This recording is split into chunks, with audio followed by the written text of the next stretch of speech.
Sal 1992 کارمەندên کۆمپانیا تویوتا ji bo peydakirina parçeyekî otomobîlê diviya bû bi dahan bar ku skan bikin heta ku peyda bikin. Di wê demê de ev Camêr Masahîro Hara li wê kompanyê endezyarê berhemhênanê bû. Vê pirsgirêka skankirinê serê wî gelekî diêşand. Heta li malê jî li çareyekê difikirî.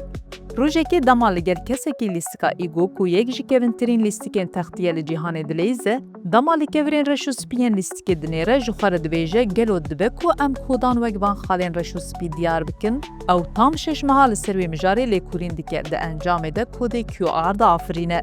Masahîro dema vê dahênana xwe nîşanî kompanya Toyota dike, ew dibêjin em ê vê dahênana te bi navê te tûmar bikin, her kesê ku bixwaze bikarbîne divê pereyê bikarberiyê bide. Lê Masahîro biryareke din dide. Ew dibêje ez dixwazim vê dahênana xwe bê beraber bêxin xizmeta mirovan.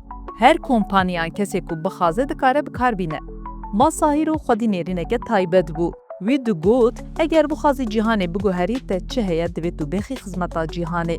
Di roja îro de rojane zêdetirî 2 milyar kirîn û firotin bi QR kodê têkirin, heta kirîna kolayekî. Bihayê va kirîn û firotinan di rojekê de 5 milyar dolar e. Em dikarin bêjin, Masahîro Hara ev dahênana xwe ya trilyon dolarî bê beraber xis xizmeta cîhanê.